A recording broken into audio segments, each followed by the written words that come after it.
Welcome to What's for Lunch? Conversations about trends and trade in food and ag and how it affects what's on your plate. This podcast brings important information in a unique way. It's unique in that it approaches relevant issues from a different angle. It's relevant to food businesses, farmers, and consumers. In short, if you make food or eat food, it's relevant to you. I'm Susan Burns, your lunchtime host, on-call business partner, and attorney. Our motto is always interesting, always lively. Today definitely is not an exception to that. We are talking with Catherine Ruth, the founder and owner of Cosmic Cacao Artisanal Chocolate LLC. It's a Minnesota company, and Catherine and Cosmic Cacao are brand new on the chocolate scene. They launched in Minnesota in 2018, and shortly after that, as I understand it, Catherine developed her first product, the Love Bar, developed in her kitchen. Now, this is really interesting to me for two reasons. I've tried the Love Bar, and it is the absolutely most satisfying piece of chocolate I've ever had in my life. And if you read all those things about what you can and can't eat in your diet, and they say 2 ounces of chocolate, or you can eat this. And my problem has always been, if I open the chocolate bar, I eat the chocolate bar. If it's a little one, if it's a big one, it's gone. And so what I love about the Love Bar is that one little teeny little section of that thing is totally 100% satisfying. So I love that about the product. And I love that the reason we have this on the market and available for our consumption is because of Catherine's experience with life and health altering benefits of the cacao plant. So it's really fortunate for us that she had that experience and developed this amazing product that I fell in love with. And then now, of course, I fell in love with Catherine too. So we connected on Instagram. We're both from the Twin Cities metro area of the great state of Minnesota. The rest is history. Catherine, welcome. Thank you. Thanks for having me. Yeah, so happy to talk with you. So I know you started your company in 2018 and that you had life and health altering experiences because of your experiences with cacao. Talk about that. What was the inspiration? What were these profound benefits and experiences? So honestly, it started for me. I went to a gathering in Northern California. It was a women's gathering called Spirit Weavers. And it had a list of classes you could take. One of them happened to be a cacao ceremony.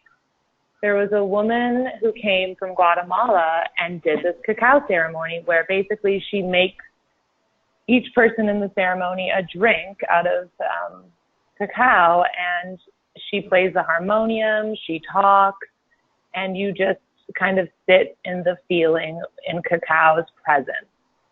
And it was so amazing to me how when that plant, I'd always loved chocolate, and I guess I didn't really understand why I loved it so much until I did this ceremony where you're getting an elevated level, so the experience in your body is a little bit stronger. And what I felt was a heart opening. I felt this really expansive energy of heart opening and bliss and happiness. And it just felt so good that after the ceremony, I went to the woman and I asked her, how would I develop a better relationship with this plant? And she said, it's really not that big of a deal. Just eat a bean a day. Just get it into your body, feel how it feels, right? So that's what I did. I was, and I can't say that I did it every day. I didn't. This was in 2015. But I was definitely, I had a new appreciation for cacao. Now, where did you find these cacao beans when you were started just on a day journey? She gave me some, but I will say, you definitely want to know that your source is clean and pure, that you're getting them from, but you can buy the beans, on the market, they're out there, they're at the grocery stores there. But I was one day just standing in my kitchen in 2017. I actually remember the day. It was October 1st. And I just had this, the only way I can describe it is it was a message that I needed to make chocolate. And honestly, I don't know where it came from. I have ideas where it came from, but I always listen to these messages. And I was shocked, to say the least, because I had never made chocolate before. And I just couldn't believe that this was a request being made of me. But I knew that I needed to do it, but I knew that if I was going to do it, I wanted to do it in the right way. I didn't want to have sugars. Cacao is such a beautiful plant. I don't want to take it down with soy, with dairy, with things that just don't always serve our bodies, sugar, refined sugar. So I just got cooking. Of course, I looked online for specifications, how I would get this honey to work in the chocolate. But mostly the recipe just came to me. And it got altered a little bit over the months, but the original recipe worked. And I ate that bar and I was on cloud 9. I started sharing it with people who also were on cloud 9 when they ate it, and everybody was, I was selling it to friends and family, and I knew at this point that I definitely needed to be doing this. I didn't really know how I was going to do it at the time. I was a postpartum doula, and I loved my job. I had no complaints. I absolutely loved babies and loved what I was doing. But one day in February, and this was on the back burner. I know I'll create this chocolate and it will come to market at some point, but I had all these ideas of how I was going to set it in place. And one day in February, I woke up and I couldn't move my arm. Wow. My right arm was basically, I don't want to say paralyzed, but it was burning and I couldn't move it. So I could not hold a baby. I did not feel safe holding a baby, and I was actually in a lot of pain. Well, when I went in, I found out that I had herniated discs in my cervical spine. They came out of nowhere. It's just one of these things where now I'm laying in bed, right? Oh my I know. Gosh. It's like, this is how divine, spirit, universe, whatever you want to call it, works. It's not always. That's a major door slam.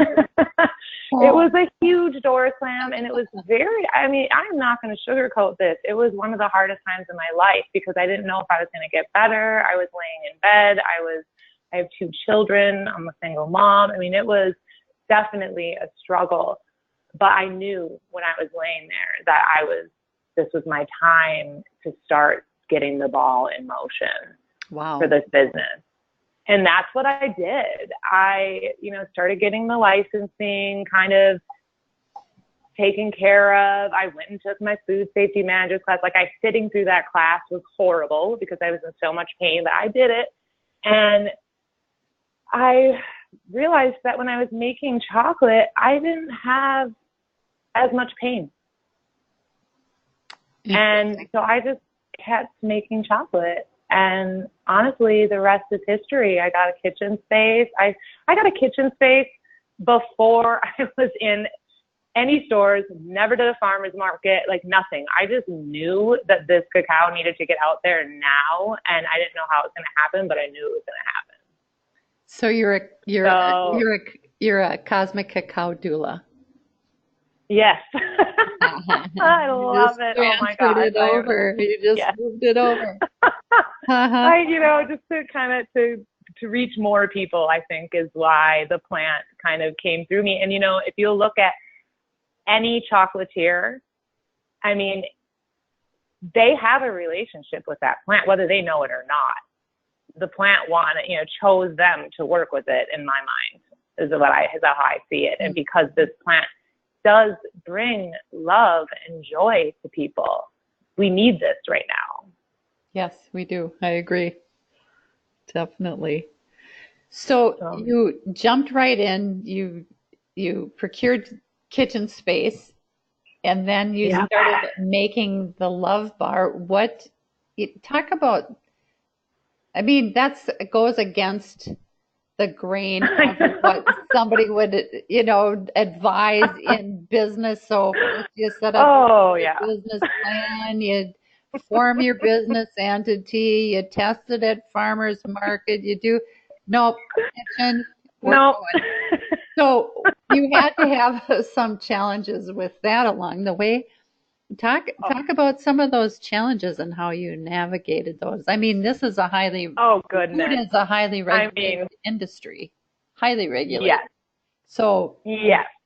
and I think So, it's I got to be one mean, of the hardest businesses to get started in from my perspective, just because of the layers and layers and layers of regulation, federal, state, all labeling, ingredients, all so that kind of many. stuff. Yeah. So So and many. licensing and blah, blah, blah, blah, blah. Yeah. I mean, Yes. even for me as a lawyer, it's endless. It's like, whoa, It it's is. amazing to me that any business starts in the food industry. I know, it's a bunch of crazy people now. Yeah. Oh, that's why I like them. Yeah, exactly. No, there So were yeah. so many. I will say I was fortunate in that, looking back at my life trajectory, I was setting up for this and I didn't know it. I was a buyer for the herbs and tea at Whole Foods in the health and wellness department. So I had been on the other side and I saw, like, I knew what we wanted from vendors. I knew what the packaging needed to look like. I knew that it should have a shelf case. Like, these are the things that I think a lot of people don't know getting into it. So it's just one kind of hurdle after another. Mm. But when I was ready to present, the first co-op that took me into their stores was Lakeland. And it was Paris, and she was so helpful to me. But she was really grateful that I showed up with the packaging on point, had a shelf case. Like it helped. So I will yeah. say, So for those who might be just getting started, or for us mere mortals, what does packaging on point mean? so basically you want to have your UPCs. You need to have your nutrition labels. You need to make sure, this was one roadblock I put on the front, made with organic ingredients, because it's all organic ingredients in my bar and fair trade. I don't have the license, the certification at this point through the USDA, but it is 100% organic and fair trade. But excuse me, I lost my train of thought. Somebody was calling. Somebody said, "Oh, sorry." So you were saying that one of the challenges, one of the hurdles that you had was putting organic on your I put made with organic ingredients on the front of the box, and very quickly the Department of Agriculture told me that was not allowed. Right. I can put on the back label, everything is organic, like organic raw cacao, but I can't put on the front made with organic ingredients. So that was one little hurdle. Fortunately, I hadn't printed all the boxes yet, because that would have been a very expensive mistake. But when I got into my kitchen, another huge roadblock, the difference between cooking, and I've seen it with other producers as well who have come into the kitchen, the difference between doing something in your home and doing it in a commercial kitchen is it's day and night. So the fridges are a lot more humid. Oh. So I had all my chocolate in there. I probably had over $1,000 worth of chocolate in the fridge, and I came in and it was all soaked. Just ruined. This was like day 4 in the kitchen. I don't have a store that's even going to pick it up. I am just like, what am I doing anyway? And now I find all this chocolate just soaked. So that was one of those moments. You lost your main ingredient and you had no sales. Do I understand that correctly? Exactly. So I challenge. Was legitimately, I was, and at the same time, I knew I don't believe that the universe necessarily tests us and is trying to be cruel. However, I think you do need to prove sometimes how much you want to do something. So I just realized, okay, I need to get a bunch of containers for this chocolate to be in the fridge. I need to start over, you know, and I just understood at that point that this was going to happen to me more than once, and it did. Mm-hmm. And it did. Another thing, I found out that the weight of my bar was under a little bit, and I found this out, so I amended it myself than what the first scale had said. So, you know, another recommendation, you know, use like 3 or 4 scales to make sure, you know, that your bar, because I just trusted the first scale. So now the weight of your bar is important because that's what you put on the label or the packaging, and if you don't put the correct weight, you can get shut down by any number of regulating agencies, and you have to take all your product off the shelf. Yeah. And read all your packaging. It's going to affect your nutrition label as well. Your nutrition, yes. Mm-hmm. So, I mean, I was fortunate in that at that time, I was only in now that was a costly mistake because I did have to buy all new packaging, but I was only in Lakelands at the time. So I literally did the switch myself within a day. I just went to all the stores, pulled off what they had on the shelf, put back what was the correct packaging. And so that was, again, thank you, universe, for giving it to me in a gentle way before I'm in, 20 stores. So a lot of gratitude there. So yeah, there's hurdle after hurdle after hurdle, and they keep coming. They do. Of course. But when you know that's what you're meant to do, you just keep jumping. Yeah. No. What are, so yes, every business, and I think life has hurdles and challenges for all of us. So businesses, people say, well, business or personal, and I'm like, well, what do you do with your person when you go to work? Right, exactly. I'm at home in the closet while I go to work. So I think it's all one and the same. But they're also, like you're talking about, thank goodness it was only in one store before you got this big smack on the head about listening to age-old wisdom about using 3 scales. How about we also get surprises and benefits in these processes? So what are some of the biggest benefits that you just never expected in a million years? So I honestly never expected that I would get the state that I get into when I'm making these bars is so incredibly meditative that if I miss it for a few days, I feel it in my body. Like I can feel that I am off. Making this chocolate has become my own therapy. I mean, it's just been amazing. I had no idea that was going to happen. And I also had no idea how much it was going to bring people together.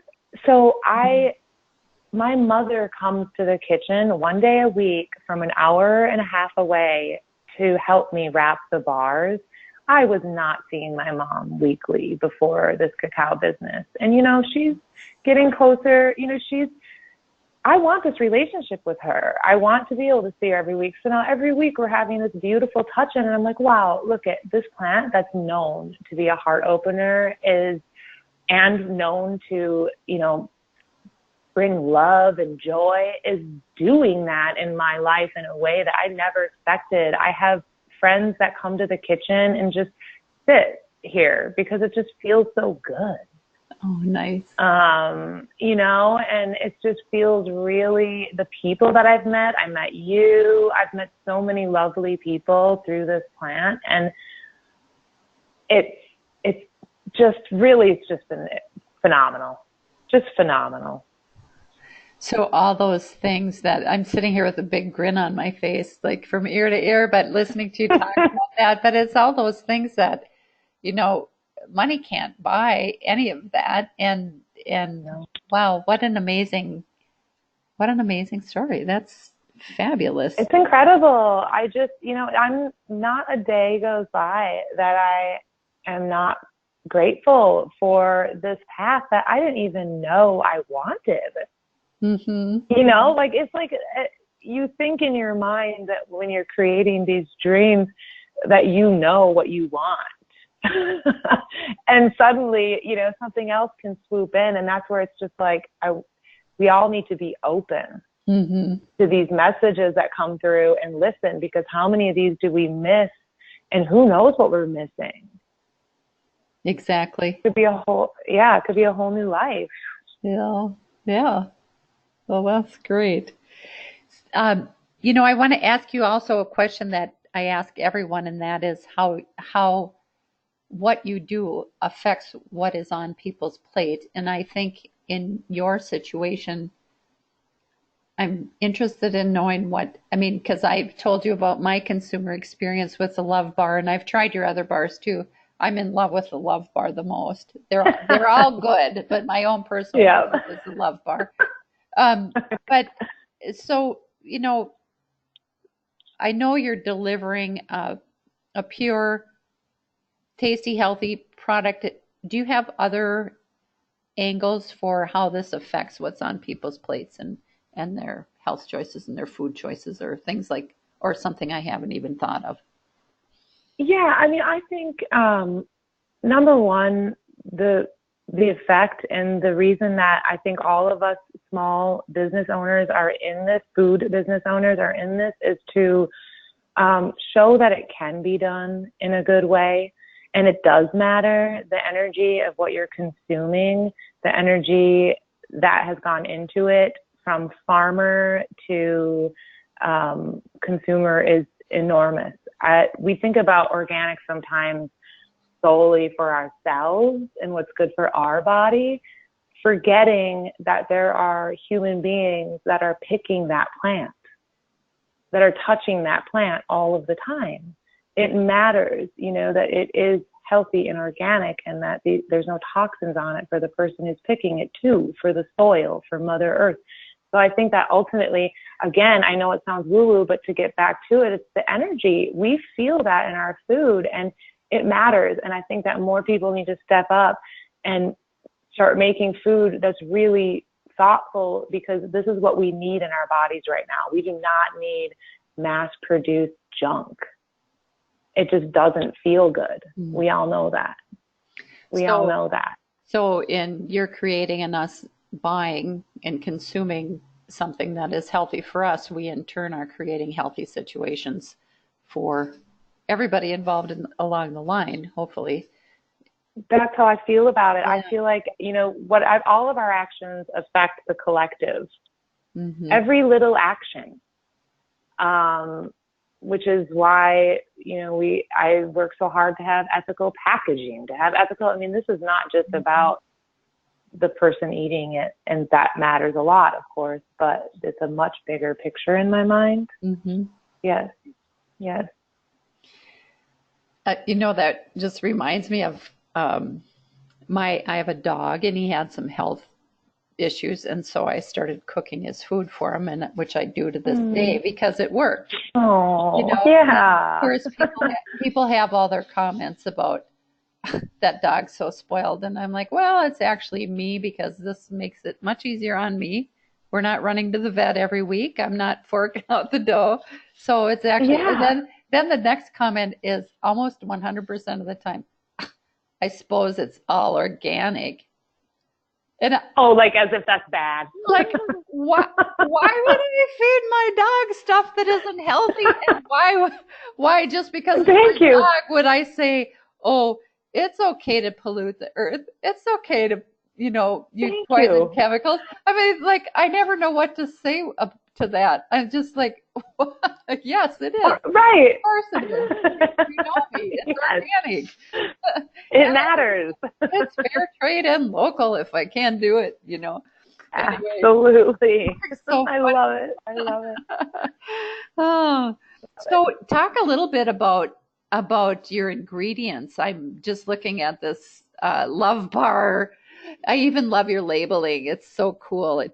I don't know what made me buy it because I looked at it on the shelf in the co-op and I was just drawn to this packaging. And then I picked it up and I looked at the ingredients and I'm like, oh, cool, made here, cool, cool, cool. I'm all the way. And then I looked at the price and I went, oh, Yeah. and then I thought, well, I'm gonna try it. I work with food companies. I'm gonna try it. And Thank it's you. wonderful, as I've said, but talk about the ingredients and how you select them and what you like. What went into the Love Bar? I see what your ingredients are, but why? Yeah, so basically, I wanted this to be a super antioxidant bar.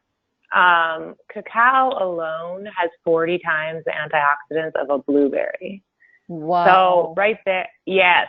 I mean, it's insane. And cacao also has so many other health benefits. I mean, it has more calcium than cow's milk, super high in magnesium and iron. Not to mention the effects that it has on the brain. It has anandamide in it, which is a neurotransmitter that increases feelings of bliss and happiness.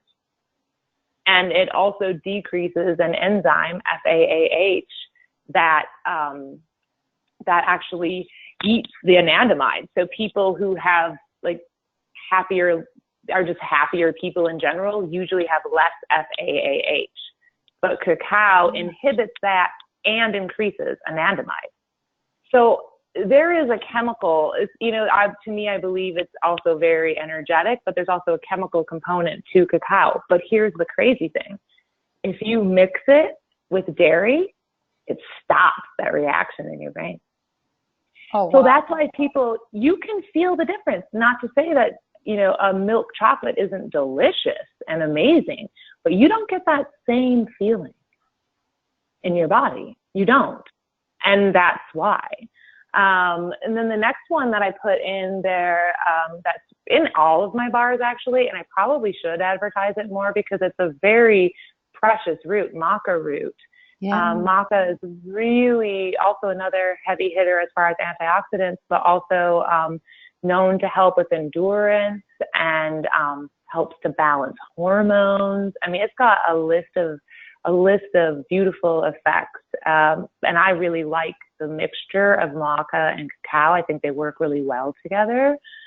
I also put coconut manna in it because when you're not using a nut or soy lecithin to kind of like bind your chocolate together, you need to find something else that's fibrous. And I did not want to have nuts in there because, I mean, obviously coconuts are a nut, but most people don't have allergies to that. Mm-hmm. So I just really wanted to make this a bar that anybody could eat. I have food sensitivities myself, and it's hard to find things out there. So, that's this. And I make my own vanilla. I get organic vanilla beans. Mm-hmm. Yeah, and I actually buy the local organic prairie vodka. Good. That I make it in. And I'm trying, I have a cacao farmer in Peru that I get the cacao from. And I do want to speak about this for a very quick second, that it does matter. This is one of the biggest shocks that I had as far as cacao went. I couldn't figure out why California had a label on cacao that it could be dangerous for your health. I'm like, right. What is this about? What is this? Well, then I found out that there are brands of cacao that have 20 times the healthy level of heavy metals in it. Mm-hmm. This is serious, and this is not about organic or not organic, because I thought, if you're not using pesticides, if the soil is good, right. There shouldn't be heavy metals. But actually, it's about the transportation method. So if it's sitting in the back of a truck exposed and all the exhaust is coming onto, or on a plane or, and it's not protected, you don't really know. And so all of my cacao is tested for heavy metals and always passes with flying colors because, again, this is about health. I don't want to be hurting Yeah. people. Yeah. So that's something to really think about when you're looking at cacao products. And yeah, my bar does look expensive if you just look at it, but then when you look on the back and you see the ingredients, you realize, how does this woman have any margin? Because when you go to the store and you look at these ingredients on their own, you know, price check that. Like, it's using local honey. I use Bear honey. So it's all local beekeepers. Again, that matters. I want the bees to be happy and treated well. Everything is just really thought out. The packaging is, you know, recyclable. I don't want to put aluminum against my chocolate. I don't want to put plastic against my chocolate. So it's wrapped in paper. These are all things that cost money. Yes, they do. You know, I actually did look at the ingredients because I'm a label reader, if I think everybody Yeah. should be. And I didn't understand what coconut manna was, or I didn't know anything about maca root or anything really. And I just thought, well, I'm going to try it. And what sold me on the price point was just having one of those teeny little, you know, what is it, a half inch by a quarter inch square. Yeah, it's not big. And I ate it, and it was like immediately, completely satisfying. Oh, I just love it. You know, I love it. like, what the Yeah. heck? How did that happen? And so I do know. I mean, listening to your I story eat a bar makes it even more amazing. So now I'm like, oh, Oh. that's why. Oh, I get it. But No, I know. I wish I could like talk to everybody at every grocery store and explain to them what's happening. we'll have to develop an app to put on so that you can hear the story. Right? That would be great. That would be great. Wander through the grocery store, listening to people's stories, because they are also fascinating. Yeah. Every food person I've met is just really doing really good work, you know, in this city at least. I'm really impressed. It is. It's very amazing, and how fun for me to do these interviews and discover more and more about people and how they arrived at their journey and what led them there, and learning about all the delicious products on the market. And speaking of that, where can people find your product? How do they get these? So I'm sure I hope they listened to the end before they ran out the door to go buy this stuff, which right. which they should do immediately. But oh, I love it. Thanks. So if you actually go on my website, which is cosmiccacaompls.com, I have a where to buy page. In Minneapolis. It's in most of the co-ops. And it's also in Wisconsin, I think a few in Michigan. I have a store in California. Yeah, so just go on the website and look at the where to buy. It's pretty up. Try to keep it really updated. Mm-hmm. Okay, and cacao is CACAO, so it's Cosmic Yep. Cacao MPLS for Minneapolis. That's right. .com, cosmiccacao.com. So Yep. yeah, so head right out. Do not delay. Buy two of each. I love it. It is so good. And you have that honey bar, right? Isn't it called honey bar? Yeah, the Bee Happy. The Bee Happy. It has the bee pollen. Yep, it has bee pollen on it. Yep. And I buy that sometimes, but I always go back to the Love Bar. It's just my best. And then there's one, isn't there one in purple packaging? Yep, there's a Balance Bar. That's lavender and Himalayan pink salt. And I should also mention, if on my website there's an option to buy directly from me. I can ship, but we have a pickup time on Thursdays. So you find that at checkout, like once you go to checkout, and then it's a free option just to pick it up. It's certain hours, but that is an option as well. If you're in the Twin Cities metro area, or if you're in the area, go pick it up. Right. And that's at your location where you make the. Yep, at the kitchen. You can see the kitchen too. Awesome. Yeah. All right. Well, thank you so much. I always do a half hour. We're way over that, but that's all right. Yeah. It's been a fabulous conversation. I so enjoyed it. Thank you. Thank you for joining us. Thanks for having me, Susan. I really appreciate it. All right. Have a great day. You too. Bye-bye.